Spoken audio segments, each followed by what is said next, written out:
What comes to your mind when you think of the Middle Ages? Maybe a time of knights and castles, or perhaps a period of darkness and decline. Well, it all began with the fall of Rome in 476 CE, marking the start of what we now refer to as the Middle Ages in Europe. This term, Middle Ages, is quite fascinating.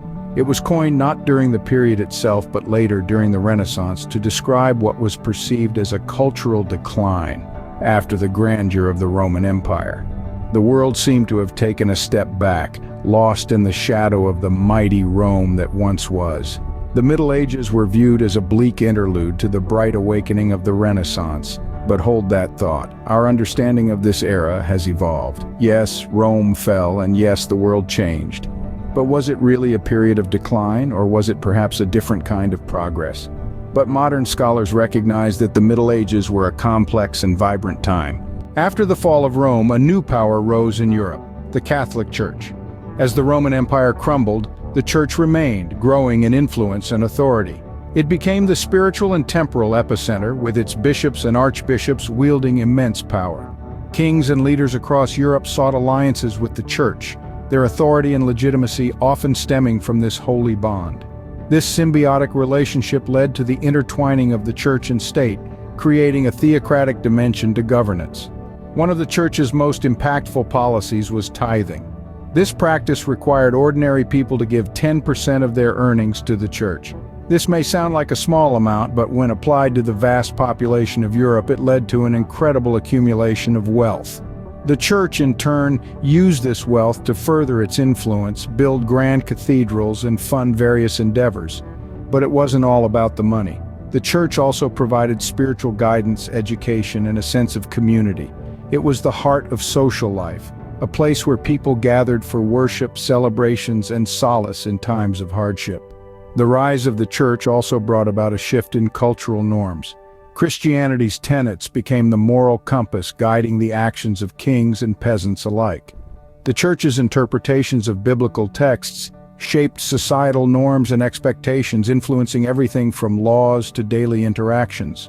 The Church's influence extended beyond Europe's borders. Missionaries traveled to distant lands, spreading Christianity and expanding the Church's reach. This period saw the Church establish itself as a global force, shaping not just Europe but the world. The Church's influence was vast and its wealth immense. Its rise marked a significant shift in power dynamics in post-Roman Europe, setting the stage for the centuries that followed.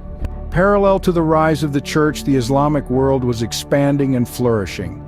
As Europe was grappling with the Middle Ages, the Islamic world was witnessing a period of unprecedented growth and prosperity. This was a time when great cities like Cairo, Baghdad, and Damascus were not only the heart of political power but also the epicenters of intellectual and cultural advancements. These cities were vibrant hubs of scholarship and innovation.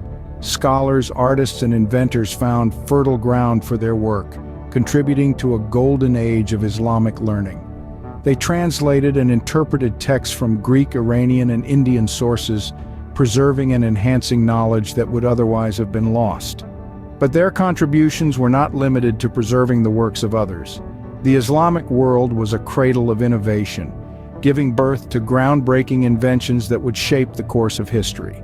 The pinhole camera, soap, windmills, surgical instruments, and even an early flying machine. These are just a few examples of the technological advancements that took root in the Islamic world during this period. The scholars of the Islamic world were not just inventors but also pioneers in various fields of study. They made significant strides in mathematics, astronomy, medicine, and philosophy. Their work laid the foundation for many modern scientific principles and theories. The Arabic numerals we use today, the concept of zero, the branches of algebra and trigonometry, all these originated in the Islamic world during this golden age.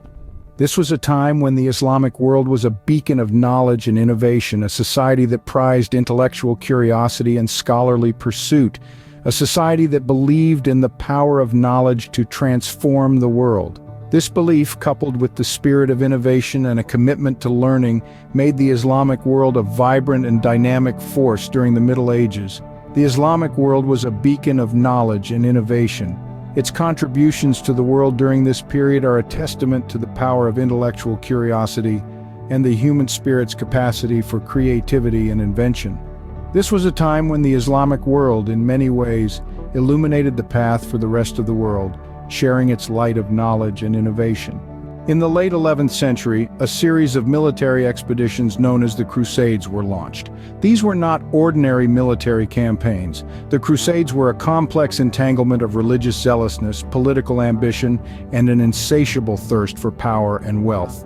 At the heart of this conflict was the Holy Land, a region revered by both Christianity and Islam. The Catholic Church, the most powerful institution in Europe at the time, sanctioned these expeditions with the goal of reclaiming the Holy Land from Muslim control.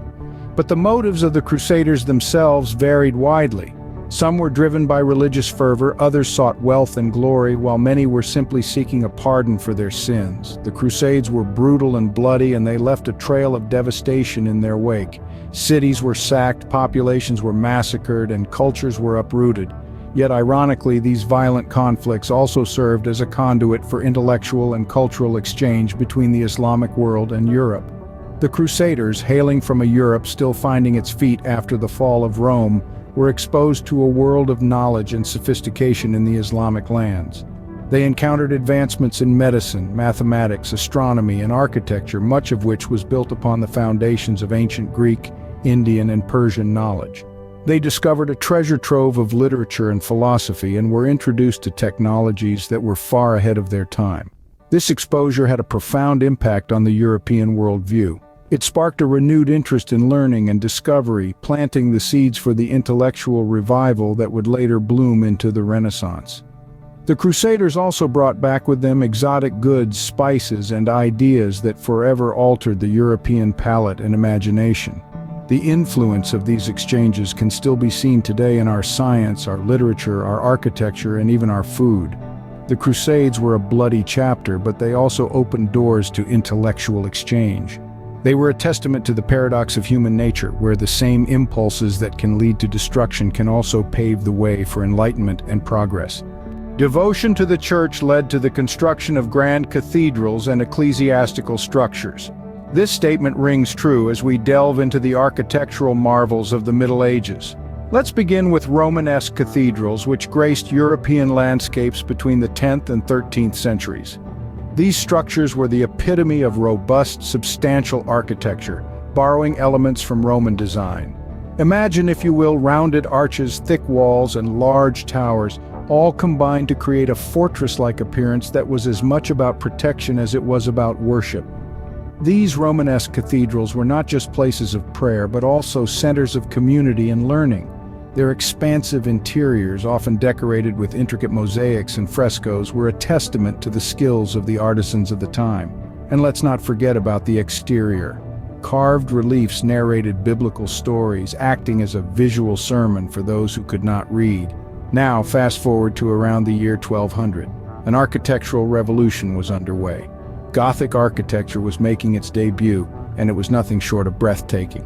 The rounded arches of Romanesque cathedrals gave way to pointed ones, creating an upward movement that seemed to reach for the heavens. Vaulted ceilings soared high above, while large stained glass windows bathed the interiors in a cascade of colorful light. These elements, combined with the use of flying buttresses, allowed for taller, more expansive structures, filled with a sense of divine light and space.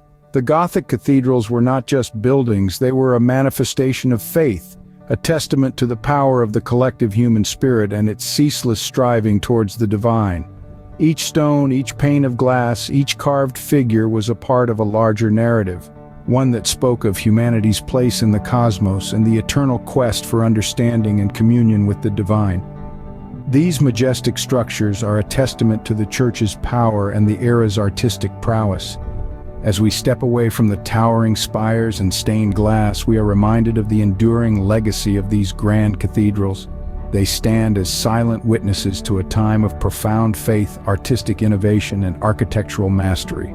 A time when the human spirit, guided by devotion, reached for the heavens and in doing so, created something truly timeless.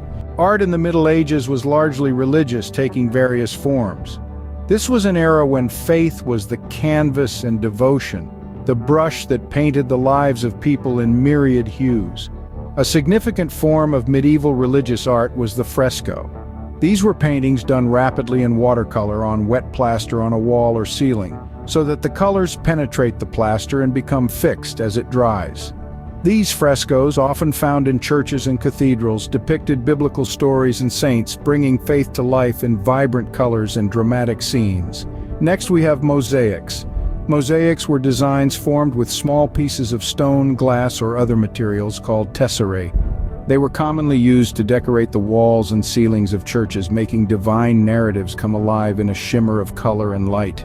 Mosaics were a testament to the meticulous craftsmanship of the artists and their ability to create intricate, large-scale works of art. And then, there were the illuminated manuscripts.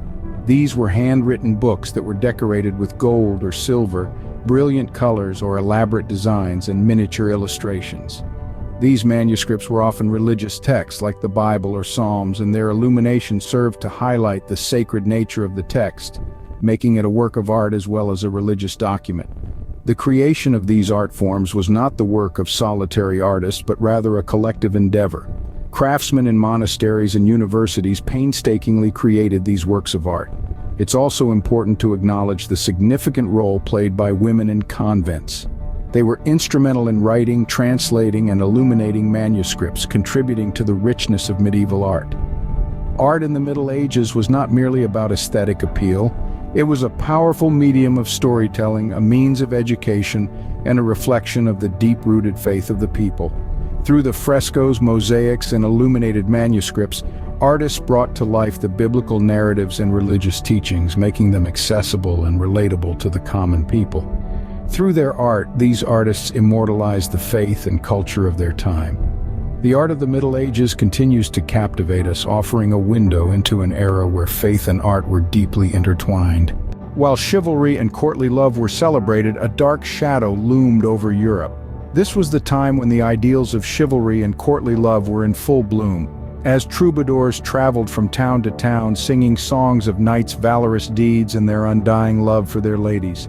These tales, filled with gallantry, honor, and passionate, unrequited love, captured the hearts and minds of medieval society, creating an enchanting image of a world where love was a noble pursuit and chivalry was the highest virtue. But as these stories of chivalry and courtly love spread, a silent and deadly menace was creeping its way across Europe. In the mid-14th century, the Black Death, a bubonic plague of devastating proportions, struck with a vengeance. It swept across the continent like a tidal wave, leaving destruction in its wake. The Black Death was no respecter of status or station. It struck down the noble and the commoner alike, spreading fear and panic. Towns and cities were hit particularly hard, with the plague thriving in the cramped and unsanitary conditions. Within a span of just 3 years, between 1347 and 1350, the Black Death claimed the lives of approximately 20 million people, a staggering 30% of Europe's population. The impact of this devastating plague was profound.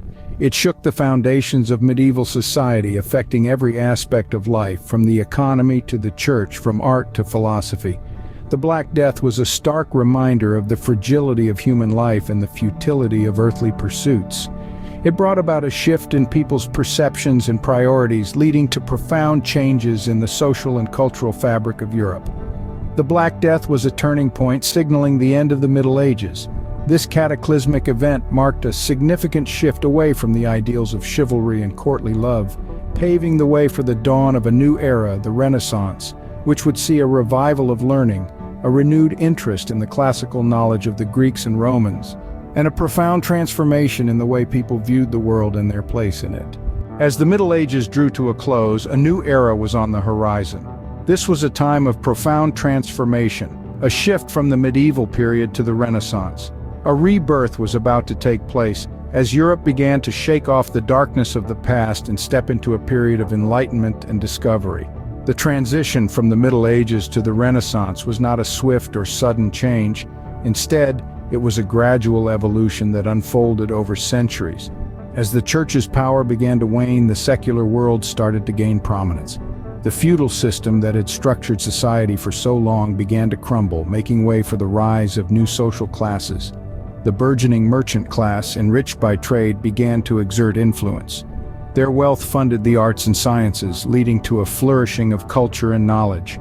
This was a time when human potential was celebrated, and individuals were encouraged to explore the world and their place in it. The Renaissance was marked by a renewed interest in the classical knowledge of the Greeks and Romans. Scholars turned to ancient texts, translating and studying them with fervor. This revival of classical learning sparked a wave of scientific and intellectual advancements, setting the stage for the modern world as we know it. Art and architecture, too, underwent a dramatic shift. The solid, substantial forms of Romanesque and Gothic architecture gave way to the elegant simplicity of the Renaissance style. Artists began to experiment with perspective, creating more realistic, three-dimensional works. The human body was portrayed with unprecedented accuracy and beauty, reflecting the era's emphasis on humanism. In the realm of music, the complex polyphony of the medieval period was replaced by the harmonious melodies of the Renaissance. Literature, too, experienced a renaissance, with writers crafting works that explored human emotion and experience in a way that had never been done before. And thus, from the ashes of the Middle Ages, the Renaissance was born. A time of rebirth, discovery, and enlightenment that forever changed the course of human history.